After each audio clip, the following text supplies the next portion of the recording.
Welcome to Natural Recovery from Not Really Being Able to Listen, but Thinking That We Can. For this particular topic, I cannot include sadness and hurt repression because it's not my primary or my dominant repression. If I started talking about it, it wouldn't be direct experience. So we're going to bring Ina and other hurt repressing trainers here to help you guys relate more on that subject. Stay tuned. They're coming here on podcast, but also on my social media pages, you will see more things about hurt and sadness repression. The two developers of this work are both anger repressors. Well, so I want to talk about listening and being heard. Really, it's listening and expressing. Before the podcast, I have an AI chat and I just said, AI, give me any support you can find for the following. With anger repression, growing up, we often freeze or shut down or even flee in challenging conversations or even group settings for safety. This makes it hard for us to hear because staying safe from what we've buried and actually getting love and approval is more important than hearing. And repression is like gravity, it always wins. So if we sit and we want to hear someone, if our system instead mandates safety, we're going to have trouble hearing. And to make it more challenging, anger repressors often have to identify with being a good person, a good listener. And so we will sit in anger repression very quietly and just listen quite often. Not every anger repressor does that, but many do. And then you come to spirituality and you hear things like, just sit and be the space for someone. But you can't be the space for someone with buried emotions. What's happening is that you're being the space in which you have to protect yourself from those buried emotions, and that's the primary objective. But that's unconscious. And then what's appearing at the surface is I'm listening. I'm appearing as if I'm listening. Well, this is one of those insights that you just have to do repression work to see, because the ego has its own definition of listening, because it's about safety. But when you actually clear the repression from the body, then you start listening from your whole being more. But here's the thing I have to say. Because we anger repressors have a history of not really listening, but thinking that we are, then what we're going to do, a lot of us, when we clear the repression, is to start expressing more too, like to ask questions. Because our system has tuned out of difficult conversations and topics. Our whole life, we just don't know it because we're in repression. But as we clear that, we start asking questions. We start becoming interested in getting to know ourselves and other people more. If they start sharing something and we didn't hear something, we might, because we don't have repression or we've cleared a lot of it, we might say, well, I don't understand. Can you explain that? And here's how I feel. And then see, because we're now actively engaged in the relationship instead of shut down and frozen and just quiet a lot. It's okay to be quiet. But if we have repression in that quietness, we're not really listening. We're self-protecting. So there's a kind of listening that came on board for me that involved expressing too, because I couldn't hear from just presence in the repressed state. As I cleared that repression, I started to experience authenticity and more engagement. Like I do want to know. That's why I'm asking a question. I care because it's safe to. It's safe to love. So I want to ask you, what do you mean by that? Because I love you and I want to hear you. I couldn't do that. I would just sit quietly and listen or look like I'm listening. Until you clear the emotions, you can't see that listening is a full being affair. And that even when us teachers say that, you have to experience it by embodying the presence to really know it. If you don't do repression work, you're cut off from your body. So you can't hear and feel yourself. You're numbed out then to a great degree in truly feeling and hearing other people. Even if at the surface you appear empathetic. Because remember, for many of this is a trauma response. being empathetic, being peaceful, being good, being a good listener, being calm at the surface.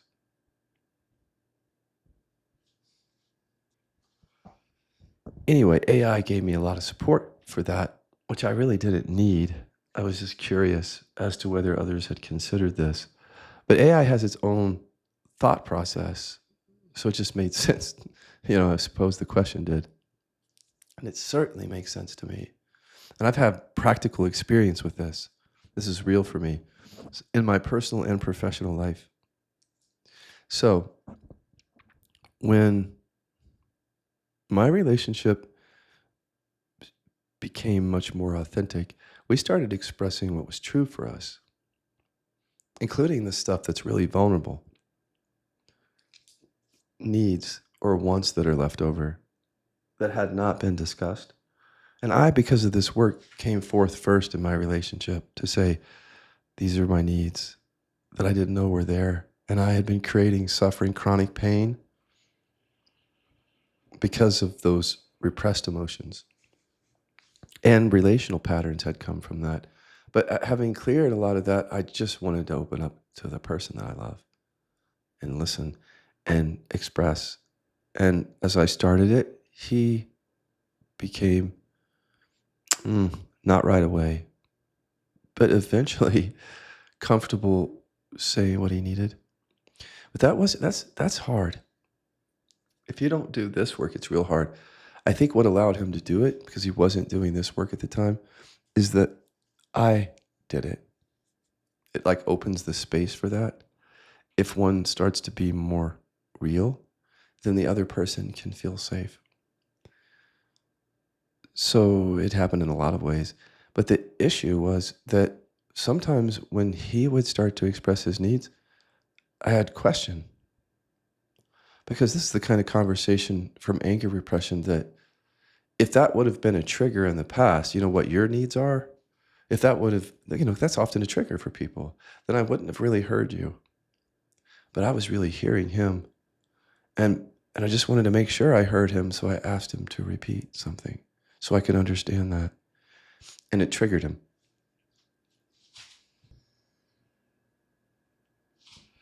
And because he repressed his hurt and sadness, he got angry. But once he calmed down, I said, oh, well, actually, I was trying to understand what you were asking or saying. I was asking a question. And then I explained to him my history with listening. He had to hear it because that's what authenticity requires in a close relationship, to show yourself. So I said, you know what? I don't think I've ever been a great listener with anger repression. I think I might have appeared that way, but that's just consciousness having to self-protect at an unconscious level. That's not something I was aware of, how that was affecting my ability to listen, but it was. And I explained to him that active listening or true listening involves asking questions. And he didn't believe it. And so he researched it himself and found out that that's true.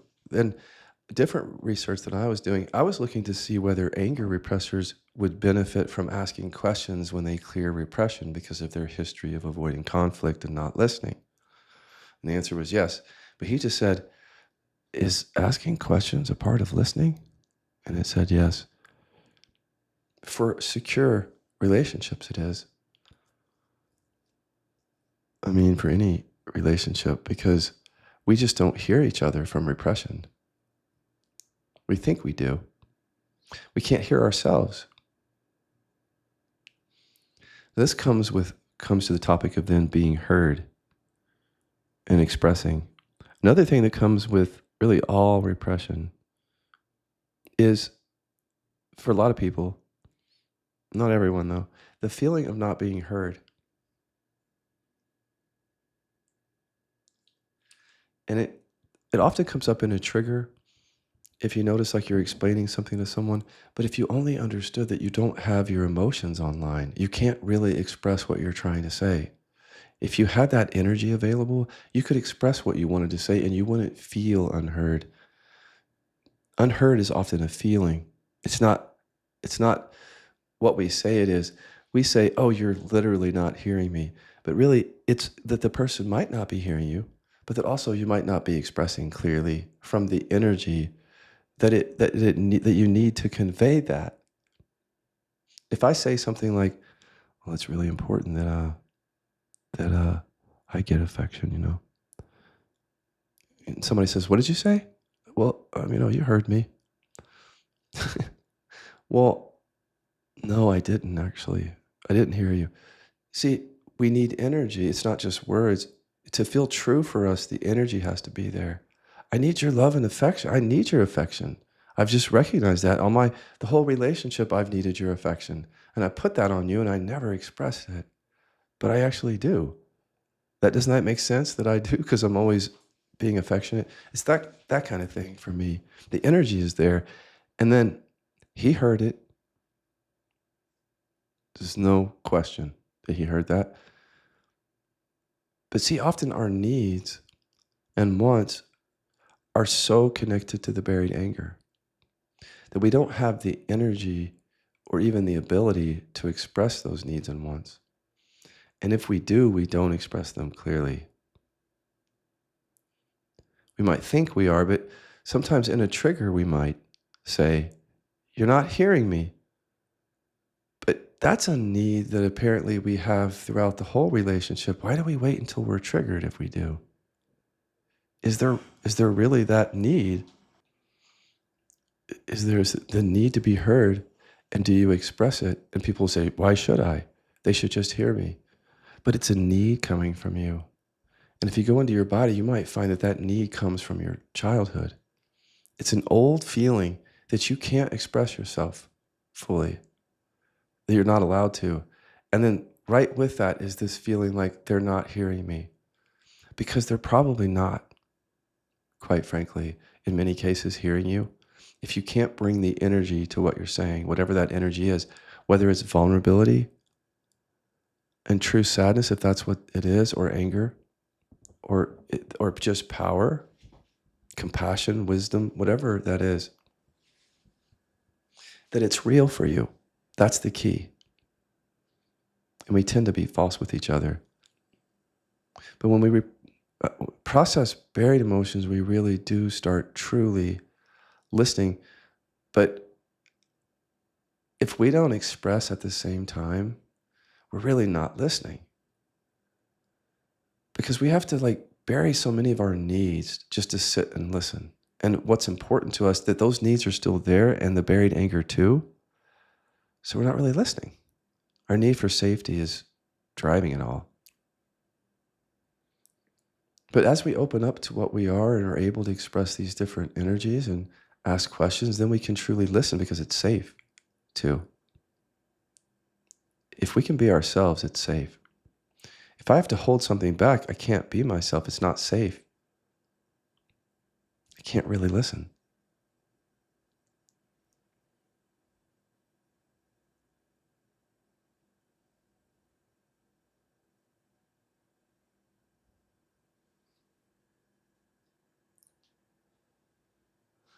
One way to describe this in terms of how this is all energetic is that we have to listen to our bodies to make sure that we don't feel anger.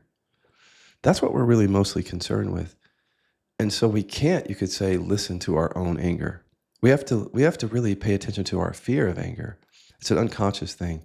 We have to hold it back.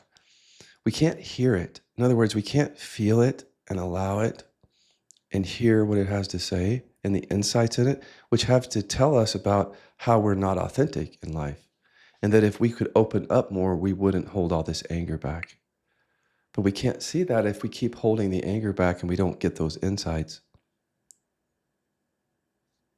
So that's why listening has to involve being yourself, because the holding back of the anger is self-protective. Feeling and expressing the anger, you get to hear yourself, see insights. Oh shit, I didn't express that to you. That's why I'm angry right now, because you're not meeting my need that I didn't express. But how do you see that if you don't fully hear yourself and feel yourself as to what's really going on for you, so you can dig deeper and see what it's really about? And that's how we resolve things. That's how we end suffering, by being authentic.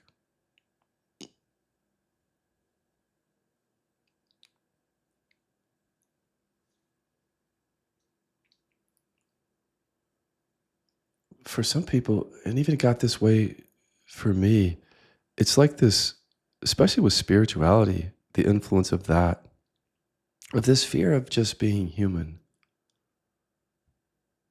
And that's so relevant to listening, because the true listening is just clunky and awkward. It's not like this divine being who does nothing but hear everything. I mean, it's not real, because we are emotional beings. And if we're holding back those emotions, we're just not concerned with listening, really.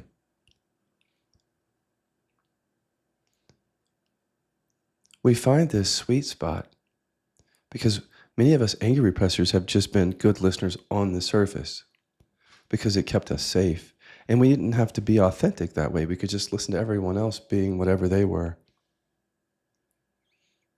and getting love and approval by being the kind of person who is a good listener or empathetic. So we just also then denied all of our needs in that, the need for safety, the need for love and approval.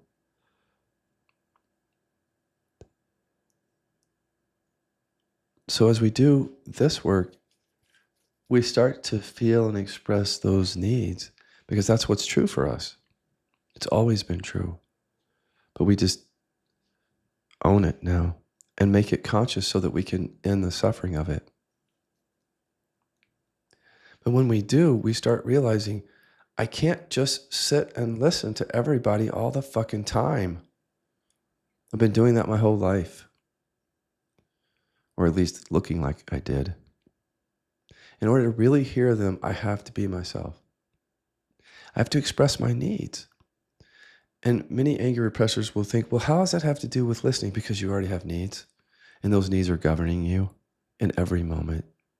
You're just not conscious of it, and you're not expressing it, and you're sitting there trying to listen with all those needs to other people's needs, tending to their needs and emotions when yours are being ignored is not a conscious way of being.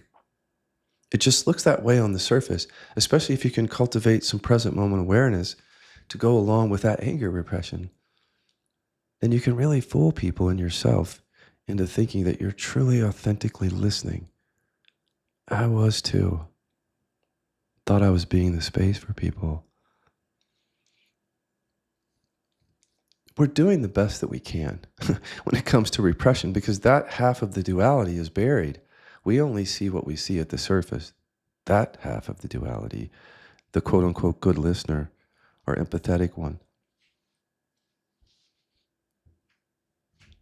When our needs and anger come fully online, there we really are. Our true, authentic being is there. And that's not a matter of listening or learning to listen. When you love, you listen. When you are love, you want to listen. And you don't think that you always get it right, because you're not trying to be good. You're not afraid of being human. You've dealt with that. You've processed that fear of being human, the fear of anger or hurt or sadness. And that's allowed. So by allowing that, there's a free flow of energy, and you can hear. It's literally, the congestion is no longer there to block you from hearing. But you may have to ask questions and dialogue and express in order to have an authentic relationship. And when you go back to shut down or freeze, or if you get quiet, let me say, check into your body with KI to make sure that you're not just staying safe that way. Because that's the state in which we can't hear or listen. And it's okay, you're innocent of that. But if you don't know it, see what we send the signal to people that we're listening, we're just frozen or very quiet, and I can't say anything. I want to. It's like, people come to my groups and they'll sit there like, I want to say something, but I can't. It's that feeling. And then even because when you're against yourself like that, people can't even hear the meaning because they're focused on speaking or not, or the fear of it. You see that? And yet speaking is quite natural for what our authentic self is. And so, but they can't. So they have to focus on how they can't and then mustering up the energy. And then by the end of the meeting, they don't even really know what we talked about. They have to go back and watch it or they just missed it. That's how repression is. It's like we think we're tuning into life, but we're not. Because we're too focused on ourselves with repression. That's what creates the ego, self-consciousness. That's the self-protection. And you know, the first time that I really understood that anger is a great way to be heard is through Chester. When I was still in anger repression early in the relationship, like almost 8 years ago, I was doing repression work already, but his anger, I definitely hurt him. It scared me. Well, it just shut me down.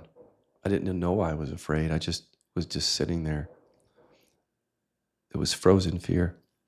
But I heard him. How I heard him though is I had to go process and open to that mechanism. I wanted to just be quiet, and then I would engage with him.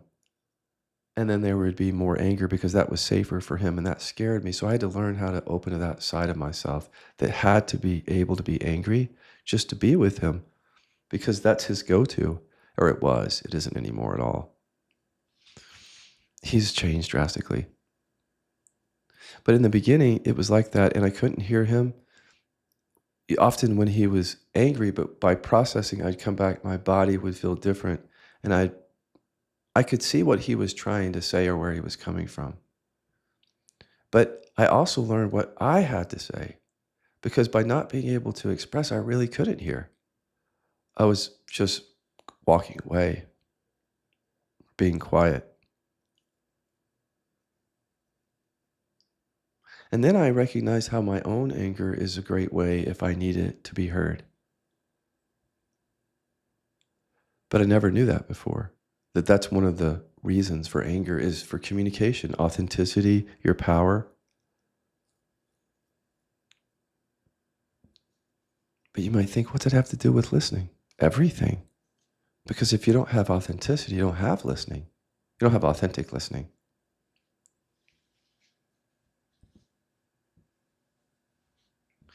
So many anger repressors sit and take so much shit. You just listen. How many of you out there have friends and they sit there and talk and you don't ever say, hey, shut up for 15 minutes? Or even, hey, can we just do something else? Even something polite. How many of you have friends and you don't? You sit there and you know you're not completely listening because on some level you resent them. See that? You may like them, but on some level you want them. It might just be one or two friends that you have. People can be annoying when you have anger repression. See? Because though it's easy to push an anger repressor's button, frankly. And if you, well, by talking, in some cases, a lot. Because an anger repressor doesn't have the power to butt in sometimes.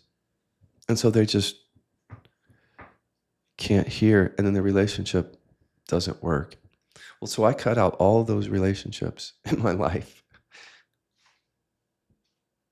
Or I reduced my exposure to the relationships for people, or I spoke up and those relationships changed.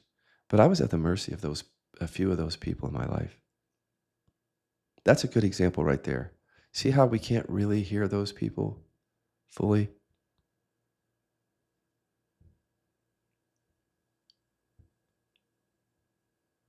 Because we can't speak up. Because we have needs.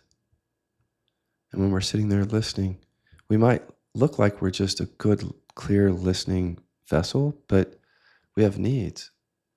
We might need to get away from that person right then.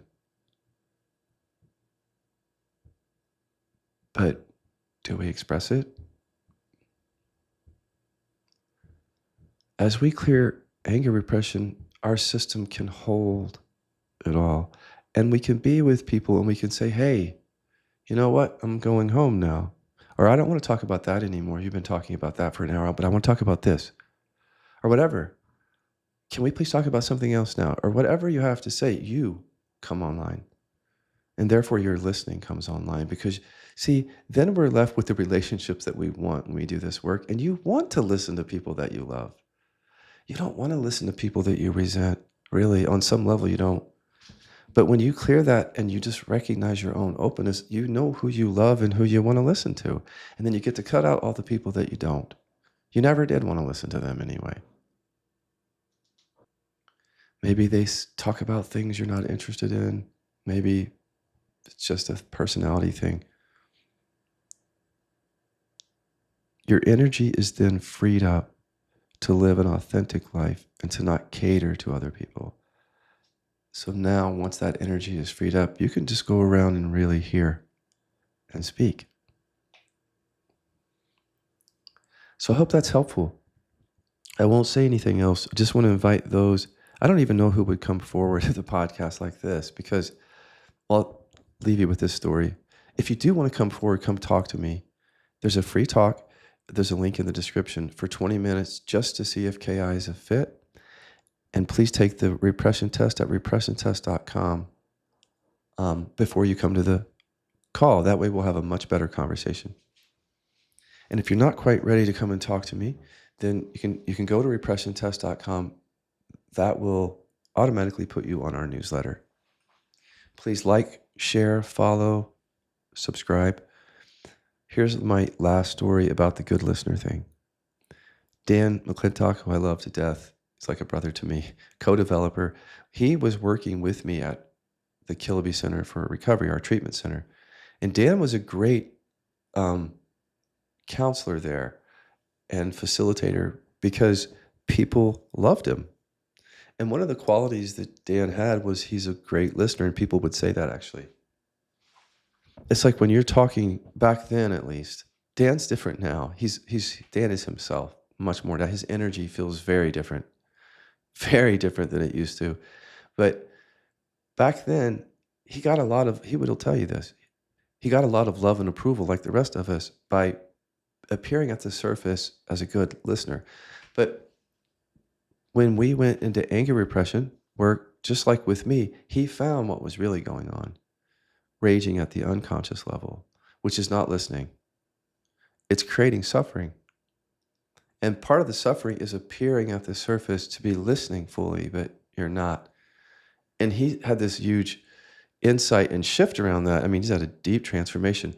But what happened at that time is that he couldn't show up for work for a while, for a few days, because that's real transformation right there. Something that disrupts your life like that. Because he went back to work. It didn't create any problems at work for him to take a few days off. But he just called in to me and he said, you know what, man, I cannot show up as that good listener who's false anymore. And I know that they expect that of me. And then I watched Dan step into his power in the next few years. And now you watch him on my social media channels. That's someone who couldn't speak publicly or ever do a video before, had trouble even expressing his own truth in a one-on-one relationship. He would just sit there and listen, be a good listener. And now he's himself. And I wish everybody could see his transformation. Because if you don't know Dan, whatever you see on social media, you just might think that was always Dan. And it wasn't. Anyway, if you're interested in coming to talk to me, the link is in the description. Thank you.